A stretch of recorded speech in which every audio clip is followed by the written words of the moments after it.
20国集团外长会于3月1号至2号在印度新德里举行。会议期间，美西方国家试图将会议聚焦在俄乌冲突上，而主席国印度以及与会的发展中国家则希望维持主要讨论经济与发展议题的主轴。中国外交部长秦刚在发言时强调，国际上的事应由大家商量着办，不能搞强权政治，甚至阵营对抗。最新的消息称，印度外长苏杰生证实，由于在俄乌冲突上的分歧，本次 G20 外长会未达成联合声明。当地时间3月2号上午9时，20国集团外长会在新德里举行全体会议，40个国家或相关组织代表出席了本场会议。Let us observe a minute of silence in memory of the many who lost their lives in the devastating earthquake that hit Turkey and Syria. 本次会议主要聚焦加强多边主义、粮食和能源安全反恐等话题。作为轮值主席国，印度总理莫迪通过视频发表致辞。他表示，多边主义如今处于危机之中，全球多边机构未能应对世界上最紧迫的挑战。他呼吁 G20 国家在分歧问题上寻找共同立场。We must also admit that the tragic consequences of this failure are being faced most of all by the developing countries. After years of progress, we are at risk today of moving back on the sustainable development goals. Many developing countries are struggling with unsustainable debt while trying to ensure food and energy security for their people. They are also the ones most affected by global warming caused by richer countries. No group can claim global leadership. 乌克兰危机也给此次 G20 外长会投下阴影。俄乌冲突爆发后，西方国家空前打压和孤立俄罗斯，包括 G7 等国际组织或多边机制几乎已被扭曲为反俄平台。去年，西方国家甚至放话要将俄罗斯逐出 G20。在这样的背景下，作为东道主的印度强调，本次外长会不会遵循美国议程，因为 G20 讨论的是经济问题，而不是政治。G20 于1999年9月26号在德国柏林成立，由7国集团、金砖5国、7个重要经济体及欧洲联盟组成。按照惯例，国际货币基金组织与世界银行列席该组织的会议。这样的设置意味着 G20 的初衷是发达国家与新兴经济体进行全球经济治理协商的平台。这一机制在2008年的全球金融危机后越发重要。然而，近年来，美西方却执意将地缘政治和安全问题塞进 G20 议程，并在 G20 内部搞集团政治、阵营对抗，不仅破坏了 G20 作为国际经济合作主要论坛的机制定位，也不利于全球合作应对当前的多重危机与挑战。在刚刚结束的 G20 财长和央行行长会议上，美西方一些国家执意加入谴责俄罗斯的内容，导致会议联合公报流产。印度媒体批评这是对 G20 议程的破坏。外界注意到，2024年及2025年的 G20 峰会将分别在巴西和南非举行，两国也已明确向西方表明 ，G20 平台不会轻易认同西方对国际事务的看法。据法新社的最新消息称，印度外交部长苏杰生证实，由于在俄乌冲突上的分歧，本次 G20 外长会上未能达成联合声明。现在西方热炒这个全球南方这个概念，其实他们也意识到，就是经过这个乌克兰问题，其实大多数的发展中国家并没有追随美西方国家对俄罗斯实行单边制裁，也反对这个美西方他们进行单边制裁之后所造成的一系列的严重的后果，他们其实是深受其害的，包括通货膨胀啊、能源紧张等等，这个民生的这个发展也都比较艰苦，所以很多发展中国家呢，还是希望能够这个尽快平息事态，恢复稳定，所以这方面呢，跟西方的立场其实是越拉越大的。中国外交部长秦刚也首次以外长身份出席本届 G20 外长会议。他在发言中表示，20国集团是国际经济合作主要论坛，面对当前动荡不安的国际形势和层出不穷的全球性挑战，20国集团应负起责任，体现担当合作，为促进全球发展繁荣做出贡献。金刚强调要践行真正的多边主义，坚持平等对话、协商一致的合作原则。国际上的事应由大家商量着办，不能搞强权政治，甚至阵营对抗。要推动全球化健康发展，反对单边主义、保护主义和脱钩断链，确保全球产业链供应链稳定畅通。我们期待同各成员一道，推动20国集团坚持团结合作的精神，聚焦职责主业，在应对全球经济金融重大挑战、推动世界经济稳定复苏和全球发展方面发挥更大的作用。但美西方无心讨论经济发展议题。就在 G20 会议前夕，欧盟外交与安全政策高级代表博雷利表示，会议是否成功将取决于是否能够采取措施协助结束俄乌冲突。博雷利还向印度施压，要求莫迪政府利用外交能力让俄罗斯明白俄乌冲突必须结束。另据欧盟消息人士透露，如果 G20 外长会议声明不包括谴责俄罗斯的内容，欧盟代表团将不会支持这项声明。Russia has to stop and withdraw. And as far as it doesn't happen, we will be doing both support to Ukraine and keeping open the door to any kind of approach that could bring peace. 美西方与俄罗斯的外交博弈也延续到本次 G20 外长会上。按照惯例，印度外长苏杰生于当地时间3月1号晚7点举行外长晚宴，既为各国外长接风洗尘，也为次日召开的外长会协调议题。据印度媒体报道，主办方为这场晚宴显然经过了精心筹备，菜肴主要突出小米这种食材，因为印度正在庆祝国际小米年。然而，有匿名知情人士透露，美国、德国、法国外长并未到场，因为他们不希望与俄罗斯外长拉夫罗夫同框。类似的情景已在去年的印尼 G20 外长会期间上演。当时，包括美日等 G7 国家成员不仅拒绝出席欢迎晚宴，传统的 G20 外长全家福拍照也被迫取消。就在此次外长会前，美国国务卿布林肯表示拒绝与拉夫罗夫举行会谈。对此，俄方也毫不示弱。俄卫星通讯社3月2号报道，俄方不打算与美国国务卿布林肯进行接触。It could end today if President Putin so decided. He started it, he can stop it. It's on one level as simple as that. 不过，据央视最新报道，布林肯和拉夫罗夫在 G20 外长会议期间进行了短暂对话，这是数月来俄美两国首次高级别对话。另有消息称，美国官员透露，布林肯敦促俄罗斯恢复履行新削减战略武器条约。分析指出，自俄乌冲突爆发以来，印度始终没有在联合国谴责俄罗斯的军事行动，也没有响应西方号召对俄进行制裁。外界关注，随着俄乌冲突的发展，印度方面是否在美西方压力下改变立场？最近呢，印度其实在西方国家里边，在美国这个盟办体系里边，其实处境还是非常尴尬的。那么最近呢，有很多对于印度不利的一些情况发生，包括英国的 BBC 推出了一个针对反莫迪的一个纪录片，去对印度的内政品头论足。我想这都引起了印度政府的一些反感。所以我们接下来会看到，就是说，到底是西方可以通过什么样的手段去拉拢印度，还是印度可以继续坚持自己的独立自主？我想这是我们除了尴尬之外，我们还能继续观察的一些方面。值得注意的是，美方还计划借外长会之机，与印、日、澳3国举行四方安全对话外长会。4国预计将讨论所谓自由和开放的印太构想，为5月底四方机制首脑峰会做准备。不过，就在本次 G20 外长会前一刻，日方却突然宣布，外相林芳正确定缺席会议，改派外务副大臣代为出席。据日本共同社报道，林芳正放弃出席 G20 外长会的原因是该会议与日本2023年度预算案的审议日程重合。对于日方这一决定，印度方面表示难以置信。据印度斯坦时报报道，印度政府相关人士认为，这将传递出日本只重视G7的错误信息，对日印双边关系来说也有负面影响。美国国务卿布林肯日前闪电访问中亚，企图拉拢中亚国家对抗俄罗斯，并再次恶炒中国援俄武器。实际上，美国高层散播的这些假新闻遭到乌克兰官方打脸。乌克兰情报部门负责人表示，没有任何迹象表明中国有援俄计划。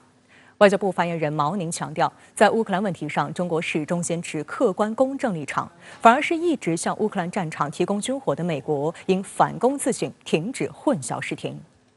美国国务卿布林肯在2月28号和3月1号闪电访问中亚，召集中亚5国外长开会。外界注意到，作为首位访问中亚的拜登政府官员，布林肯的中亚之行正值俄乌冲突满1周年。他宣布，美国政府为中亚5国提供2500万美元援助资金，并呼吁中亚国家对俄罗斯站出来说不。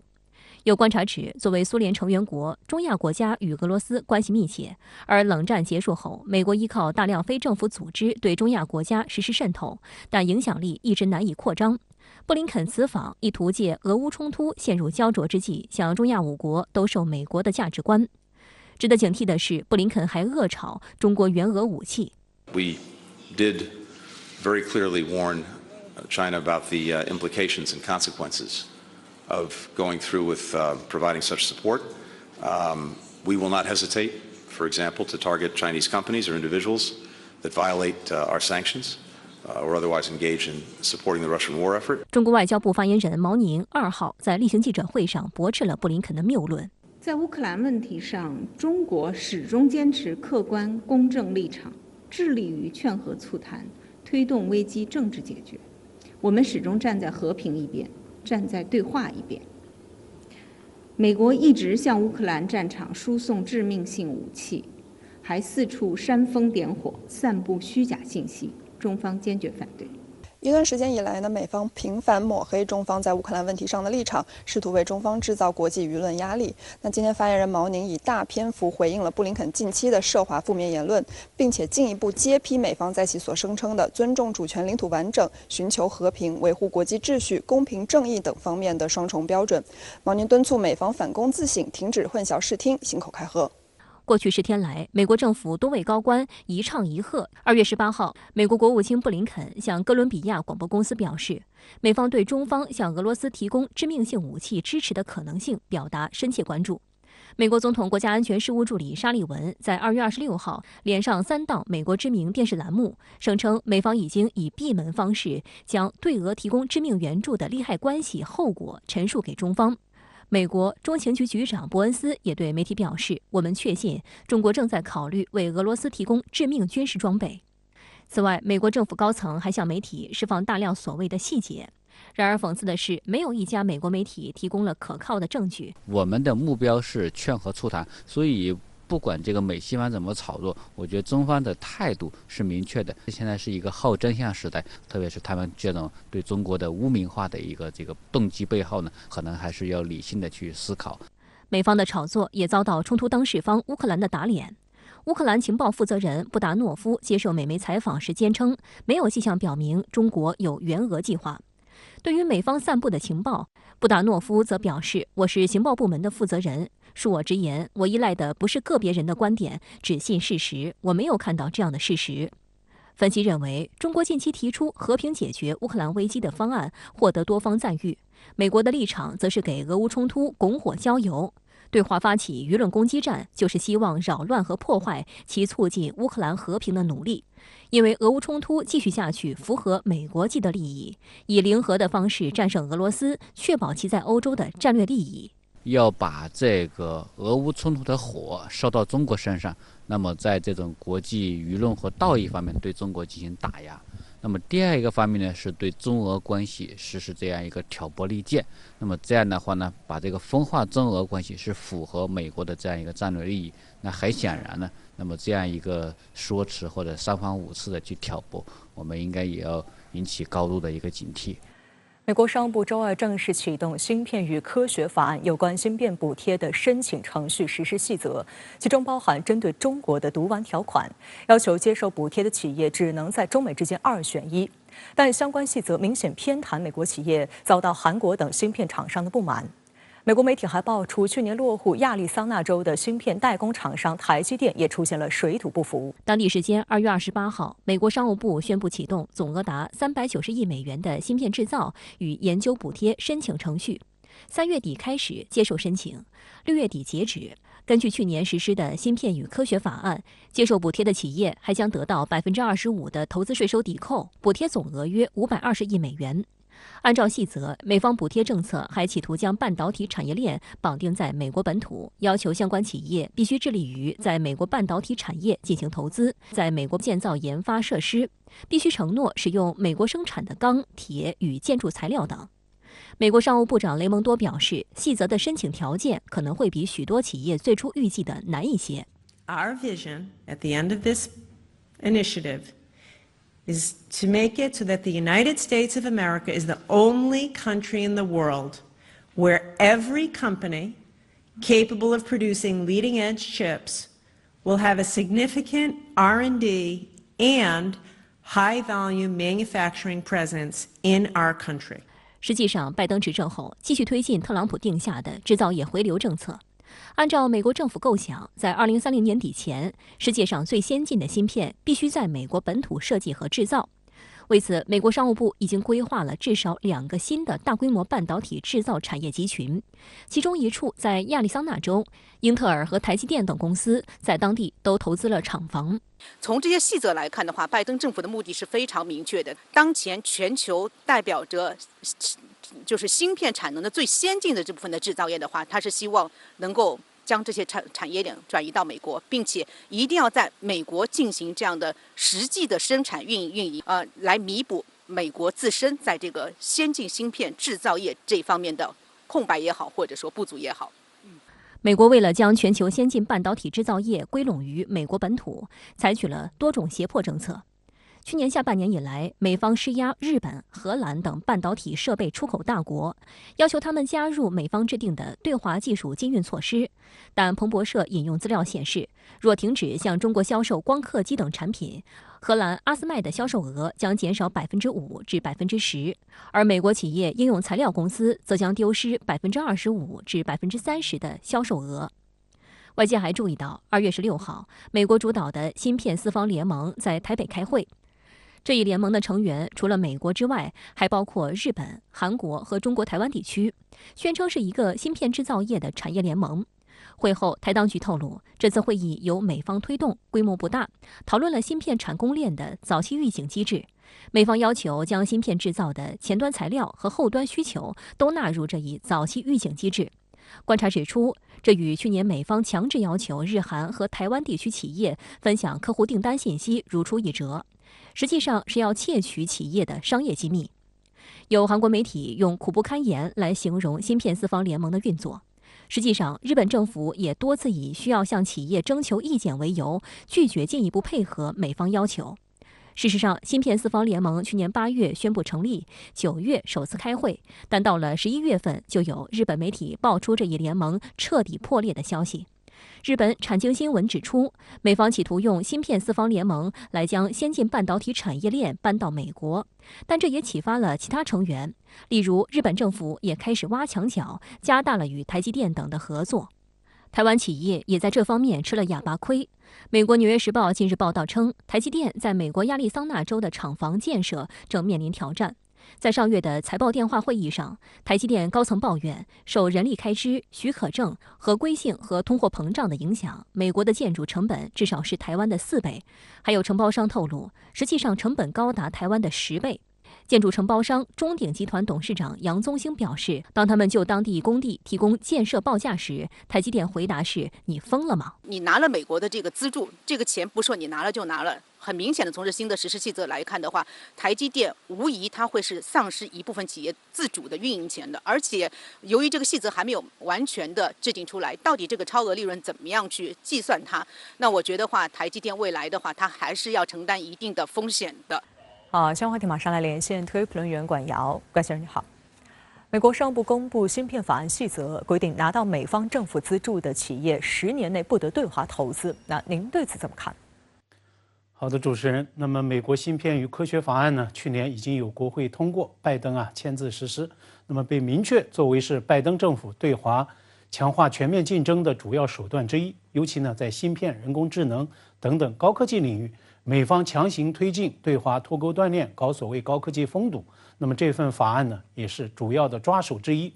商务部周2最新公布的细则规划，名叫做 Chips for America， 也就是所谓的美国芯片计划。说白了，就是芯片法案确认的投向芯片产业的500多亿美元的直接资助、联邦贷款和贷款等等，这个钱呢，政府怎么花，业界怎么来领？方案由商务部主导发布，所以我们看到商务部长雷蒙多这2天都在密集的接受媒体采访，在鼓吹造势。除了常规电视访谈之外，他还频频接受网媒雅虎财经、华人的邮报知名国际事务专栏作家伊格纳修斯的访问，逐渐对美国芯片计划全媒体营销的重视与投入。那么就计划本身而言呢，主要目标不外是2个，其一，推动芯片产业链回流，限制外国依赖。那么其二就是强化对华设限。值得我们注意的是，雷蒙多他在接受媒体采访时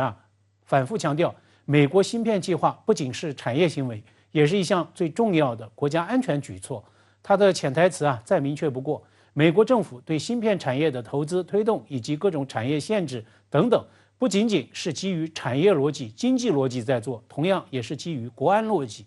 当然了，美方这样一种逻辑乃至在执行层面的系统性的推进，实际上在去年白宫公布的国家安全战略报告中都有毫不掩饰的明确的表述。所以这也就意味着，尽管拜登在与中国最高领导人当面或者是电话沟通时多次重申美方无意对华打新冷战，无意对华搞全面围堵，但是呢，至少在芯片、在人工智能等等高科技领域，美方主导的对华芯片战、科技战是在持续加码升级的。美方推动的脱钩断链、产业链、供应链议程的安全化、武器化，实际上也在加速的推进中。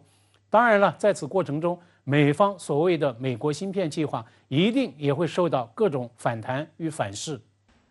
那么在您看来，美国芯片计划会受到怎样的反弹与反噬呢？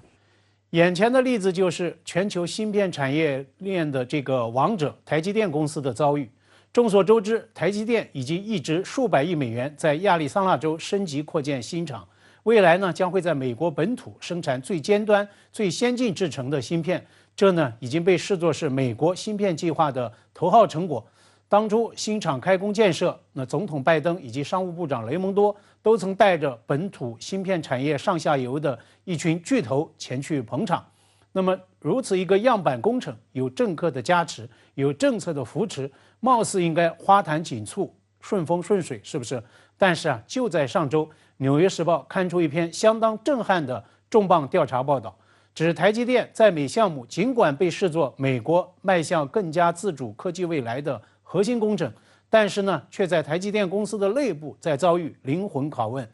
台积电内部人在质疑这个耗资400亿美元的大白象，无论从商业竞争、成本考量、资源配置，乃至潜在的文化冲突指标来看，都是极其糟糕的一个商业决策。美报就称这是对11名台积电内部员工的一个采访结论。当然了，鉴于采访周期，我估计这些员工向美国报章在吐槽时，应该还没有看到拜登总统放言所谓毁灭台积电储备方案的这个媒体人爆料，否则的话，那么质疑声只怕会更加强烈。那么这样一种反弹与反噬很容易理解，最关键的就是所谓产业逻辑和安全逻辑的张力与冲突。美方为什么要拿毁灭台积电说事儿呢？这就是基于安全逻辑，得不到就得毁灭它，因为不能容忍台积电最终被中方控制，哪怕毁灭行动会给全球产业链带来灭顶之灾。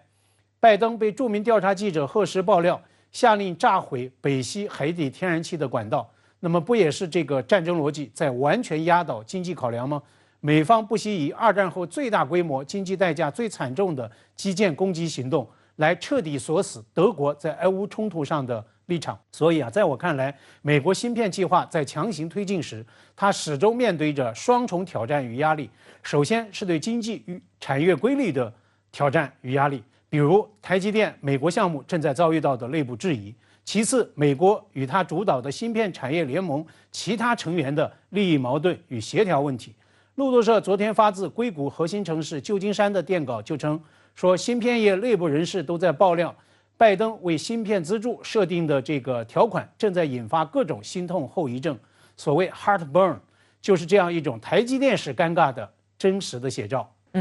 那么面对美方加码推进科技战、芯片战，中方又该如何应对？这几天，包括《华尔街日报》、彭博社、路透社等等美西方的媒体都在特别关注澳大利亚一家安全智库发布的最新报告。彭博社的报道呢，甚至直接以此作为标题 ：China trumps U.S. in key technology research report says。报告就表明，中国在关键技术研究领域已经压倒美国。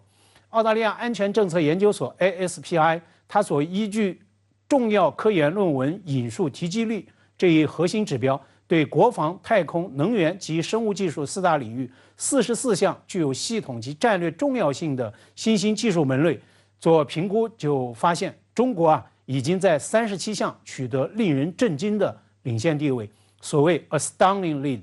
报告就称，美国尽管在高功率运算、量子计算机、小型卫星以及疫苗领域仍然保持着领先，但是呢，在其他诸多技术领域只能屈居第二。报告就举例，过去5年间，全球在尖端飞机引擎领域的高影响因子的论文48.49%来自中国。该领域全球前10大研究机构中有7家集中在中国。那么这恰恰解释了何以这几年中国在高超音速武器研发上一骑绝尘。美媒如此关注 ASPI 报告的另一个原因，大概也是呢，它的研究拿到了美国国务院的资金支持。显然，美国官方也很重视关注这样一个课题。在我看来，美方对华不惜代价大搞所谓芯片战、科技战，它面对的最大的困境就在于，芯片产业链实际上是一个高度开放、全球化程度最高的产业，基于经济理性与产业规律，在全世界范围内高效率的配置资本、技术与人力。美国经济固然体量最大，市场规模可观，但是呢，美国远非整个世界，美国也远不能操控整个世界。澳洲机构的最新报告实际上也在启示我们，即使美国能够在一些个少之又少的特定领域暂时性、阶段性的对华卡脖子，但是呢，只要我们立足于办好自己的事，立足于励精图治、卧薪尝胆，争取实现科技自主自强，同时呢，以更加开放的姿态去拥抱全世界，我们呢就一定会立于不败之地。ASPI 的报告是我们破壁卡脖子困境的学理验证，我们应该有这个自信。好，谢谢管先生在线和我们分享您的观点，谢谢。美国在台协会宣布，现任主席莫健即将退休，职缺将由白宫国安会中国事务资深主任罗森伯格接任。他是国务卿布林肯的老部下，也是拜登政府少壮派中国事务高级官员之一。罗森伯格还是拉拢盟友、制衡中国的政策推手之一。他曾提出美国对华政策3根支柱的主张。此外，民进党在选举中接连遭遇失败之际，美国在台协会主席一人也使得外界议论纷纷。美国在台协会董事会1号宣布，该协会主席莫健即将在本月20号退休，他的职务将由白宫国安会中国事务高级主任劳拉·罗森伯格接任。现年43岁的罗森伯格是白宫80后对华政策智囊团之一。早在奥巴马时期，他就在国安会担任负责中国和朝鲜半岛事务的主任，协调美国对中国和朝鲜半岛政策。2016年，希拉里冲刺美国总统之位时，罗森伯格是他的外交政策顾问。后来希拉里败选，罗森伯格也短暂离开政坛，成为美国智库德国马歇尔基金会的高级研究员。值得注意的是，罗森伯格与布林肯关系密切。2015年至2017年，布林肯出任美国国务院副国务卿期间，罗森伯格出任他的幕僚长，为其在一系列国家安全议题上提供咨询，参与了亚太、军控和核不扩散、中美关系、朝核等议题的政策咨询与制定。2021年，美国总统拜登上台后，重点挑选一批专注处理中国事务的官员，罗森伯格第2个获得任命，担任白宫中国事务资深主任。值得注意的是，这一职务之前在白宫国家安全委员会位阶为主任。罗森伯格是首位升级为资深主任的官员。当时有分析指出，这充分表现出拜登对中国事务的重视。去年11月14号，受到外界高度瞩目的中美元首会晤在印尼巴厘岛举行。现场画面显示，陪同拜登到场的美国代表团中就包括罗森伯格。为巩固2国元首的会晤成果，1个月后，罗森伯格和美国务院负责东亚和太平洋事务的助理国务卿康达带领一个高级代表团访华。美方可能是要去传达和释放一个信号，就是显示对于未来美国在涉台事务上与涉华事务的一个更高的一个统筹和加强。也就是所谓的把台湾放在美国的对外的这个战略和外交政策的这样一个系统之中，那么位阶是有所提升。它是需要有这样一个人物在这样一个位置上，向岛内去传达拜登政府对于台湾的一整套新的一些政策的规划和设想。那么包括一整套的美国与台湾之间如何未来在所谓的抗中保台，在所谓的以台遏华方面的一个战略协调。作为拜登政府对华政策的少壮派，罗森伯格的硕士学历或可透露一些迹象。他在美利坚大学获国际和平与冲突解决专业硕士学位。他对中国的制度具有极深偏见，认为中国发展偏离了美国的轨道。他还是联合盟友制衡中国主张的主要提出者之一。2021年，罗森伯格在出席斯坦福大学对话活动时，提出美国政府对华政策的3根支柱。他说，第一根支柱是与盟友和伙伴强化合作，来与中国有力的竞争。政策目标是迫使中方遵守美国及其盟友的规则和秩序。第二根支柱是美国国内投资必须增强美国的经济实力以及科技实力。第三根支柱是在符合美国利益的领域与中国合作。他认为这是美国式管理竞争的方式，必须防止中美冲突。值得注意的是，今年2月初，中国一艘民用无人飞艇因不可抗力误入美国上空。随后，罗森伯格向拜登提交了辞职信，要求辞任白宫中国事务资深主任。但美媒引述消息人士的话称，罗森伯格的辞职与气球事件没有关系。现在看来，这是在为他出任新职位履行必要程序。美媒曝光，罗森伯格日前在美国在台协会华盛顿总部与偷偷赴美的台外事部门负责人吴钊燮和台安全事务部门秘书长顾立雄见面。实际上，该机构的所谓华盛顿总部并不在华盛顿，而是在附近的弗吉尼亚州阿灵顿。美国在台协会是1979年美国与中国大陆建交后，依据所谓《与台湾关系法》成立的一个非营利性的民间机构，负责处理美台之间的非官方关系。但实际上，美国在台协会工作人员由美国国务院任命与派任，完全接受美国国务院的监督和拨款，是美国打台湾牌的主要工具。可以说，所有的美台勾连后面都有美国在台协会的推手。美国在台协会设有主席及台北办事处处长职位。美国在台协会在一份声明中指出，罗森伯格担任主席后，将就涉台政策层面课题展开讨论，还声称要代表美国政府访问台湾。新加坡联合早报引述消息人士的话称，与前2任主席相比，罗森伯格将以更亲力亲为的方式处理所谓美台联系。分析认为，罗森伯格即将面临的工作重点是与台湾2024选举候选人之间的沟通渠道。我们看到这个罗森伯格赴任之后，那么他也是讲他未来的这样一个工作重心，在短期内有2个方面。第一个方面就是要去干预和影响岛内为即将到来的这样一场2024年的选举。那么他将会在以这样一个 AIT 主席的身份，那么会去岛内，包括我们看到去释放一些言论信号，包括现在 AIT 已经开始密集的展开对于岛内各方面政治势力的一个接触和施压，那么以此来试图去左右此次选举的一个结果，塑造对于美国更为有利的一个岛内的政治格局形势。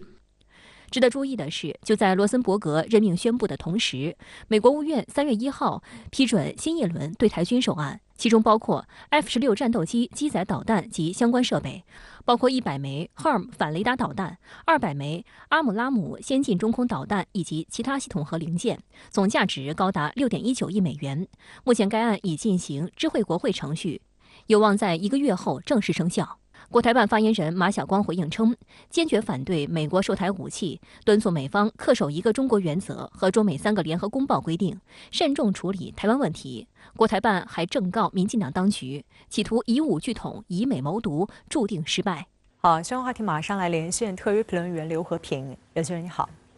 美国在台协会宣布，现任主席莫健即将退休，职缺将由白宫国安会中国事务资深主任罗森伯格接任。那对此您怎么看？其实，根据所谓的与台湾关系法，美国在台协会实际上只是一个非营利性的民间机构，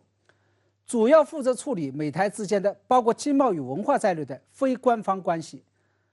所以这一职务过去多由熟悉美台经贸与文化交往的人来担任，而罗森伯格的专长却是国安事务，是一个不折不扣的国安问题专家。因此，我认为拜登政府将白宫国安会中国与台湾事务资深主任罗森伯格放到 AIT 来，有可能意味着美国在台协会未来的工作重心甚至是职能将要发生重大的转变，也就是从原来的注重经济文化交流转向重视美台之间的安全事务。或者说得更直白一点，未来的美国在台协会的工作重心将会放在所谓的协防台湾与武装台湾、帮助台湾备战上面。美国驻华大使伯恩斯表示，美国有义务在台湾及其周边地区维持自己的军事力量。那对此您又怎么看呢？我认为这背后发出一个不太好的信号。你美国在台湾周边，包括日本、韩国、菲律宾、澳大利亚维持军事力量也就算了，伯恩斯居然说美国要在台湾维持军事力量。要知道，中美建交3个联合公报早就明确了美军要撤出台湾，同时所谓与台湾关系法也只是强调维持美台的非官方关系，并没有说要维持在台湾的军事力量。那么联系到日前《华尔街日报》引述美国军方人士的话说，美国派往台湾的军事人员将在未来几个月内翻2番以上，以及早前美国众议院通过的国防授权法，准备向台湾提供军备援助与转移多余的国防物资，也就让人不得不细思极恐了。难道美军驻台这件事情真的要提上议事日程了吗？岛内的民调显示，高达85%的网友相信美国真的有毁台计划，62%的民众认为两岸问题应由两岸人民自行解决。那对此您又怎么看呢？假如这个民调是真的，那就是两岸关系与台海局势的福音。从本质上面来讲，中美与两岸在台湾问题上真正争夺的，其实并不是政治、军事与经济，而是人心。假如岛内人心思统，期盼和平，让美国的印太战略联合日本、韩国、澳大利亚、英国介入台海局势，以及民进党的亲美抗陆保台政策就将通通无效。同时，假如这个民调是真实可信的，那就说明这些年来我们争取岛内人心的工作已经取得了显著的成效，同时也说明台海局势并非像某些人所说的那样，已经走到了山穷水尽，除了开战就别无出路的地步。好，谢谢刘和平先生在线和我们分享您的观点。谢谢。当地时间2月28号，日本国会众议院通过2023财年预算案，其中防卫相关预算高达10万亿日元，创历史新高。日本民众和在野党人士均表示强烈抗议，反对政府企图重走战争道路。近来，日本在安保领域蠢蠢欲动，在加大防卫投入的同时，还加强与域外势力的勾连，通过与英澳的互惠准入协定。日本军事化加速，值得区域国家高度警惕。根据日本国会众议院通过的2023财年预算案，该国政府支出总额为114.38万亿日元，其中防卫预算高达6.82万亿日元，占总预算约6%，创历史新高。新财年防卫费不仅增至2022财年的1.26倍，还超过公共事业费和文教科学振兴费，首次上升至第2位。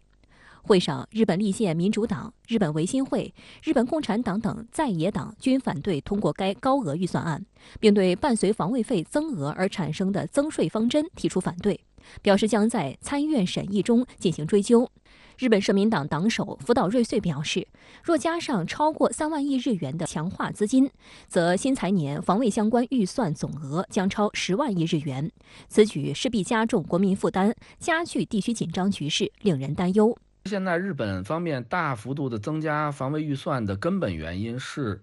它当下这种防卫的根本原则的转向，也就是说，从原来的专守防卫变得更加的咄咄逼人。再加上最近10年吧，日本的自卫队加入了一些新的武器装备，比如说像出云级的轻型航母，包括从美国购买的全球鹰那样的大型无人机再加上当下耗资约合108亿人民币，从美国准备购买400枚战斧巡航导弹，这样的武器装备实际上在10年前日本自卫队的序列当中是没有的。当然，我个人认为根本的原因还是美国逐渐的想把日本转变为一个相当于美国在东亚地区的一个鹰犬啊，一个打手的角色。外界注意到，在高额防卫预算案中，不少是配合岸田政府近期提出的施政重点，其中用于购买和生产远程导弹的费用增长显著。预算案通过的前一天，岸田对外公布日本计划采购400枚美制战斧巡航导弹，并称采购战斧是用以增强反击敌方导弹发射基地的能力，预计将在2026年度起列装自卫队。这400枚战斧的采购费预算就达到2113亿日元。此外，防卫装备研发预算及维护维修预算也出现巨额增长，分别达8968亿日元和2万亿日元，是2022财年的数倍。外界高度关注400枚战斧将部署至何地。有消息指，临近北方四岛的东北部和靠近钓鱼岛和台湾岛的西南方向将成为首选地。也有消息指，或将在九州岛部署战斧。需要指出的是，以上几处均对中国东部沿海地区、俄罗斯远东地区、朝鲜及韩国构成威胁。分析称，日本要形成所谓的饱和式攻击军事能力，后续可能还会继续购买战斧巡航导弹。事实上，采购战斧在日本整个所谓反击能力建设中仅仅是个开始。日本政府特地制定了3步走计划，将在未来5到10年完善对敌基地攻击能力。第一步就是从美国引进射程超过1200公里的战斧巡航导弹，来初步提升日本的远程反击能力，并逐步摆脱和平宪法对日本发展远程进攻性武器的限制。第二步则是将自产12式反舰导弹的射程从原本的200公里提升至1000公里以上。最后是通过大力发展超音速燃烧冲压发动机技术，逐步发展出高超音速武器。与此同时，日本还计划对海上自卫队现有的宙斯盾驱逐舰进行全面升级，以适配未来采购的海基战斧巡航导弹。预计将使用宙斯盾驱逐舰的射程从200公里升级到1200公里。隐形化改进的日本12式反舰導弹也将在2027年部署到舰上。日本がトマホークを持ったというだけで、それこそ一定の打撃力を持ったと認識しますよね。しかもそれが潜水艦だったらもっと。そうです。要するにどこにいるかわからないから、どこから飛んでくるかわからないから。实际上，现在日本购买了战斧，它到底是购买陆基型还是海基型，现在是有争议的。就是说，它有可能全部是购买海基型啊。因为日本本身它是装备有宙斯盾的金刚级的驱逐舰啊，上边采用和美军一模一样的 MK41垂直发射系统，用这个系统就可以发射战斧巡航导弹。如果是海基型装在这个军舰上发射，那么这样的驱逐舰严格说就可以随着这个日本海上自卫队的调动啊，根据这个导弹的射程对相关的区域构成威胁。美国达特茅斯学院政府学院副教授詹妮弗·林德在《外交事务》杂志发文称，在二战结束70多年后，日本正在谋求显著地改变其国家安全学说，其重要标志就是发展反击能力。林德认为，根据日本和平宪法规定的防御性防卫理念，日本法律曾禁止自卫队拥有远程导弹以及两栖作战能力和航空母舰等进攻性武器，但现在这些都在服务美日同盟的名义下逐渐被突破。战斧巡航导弹的引进标志着日本所谓进攻作战能力开始走向实质，也凸显着日美军事一体化进程再次加速。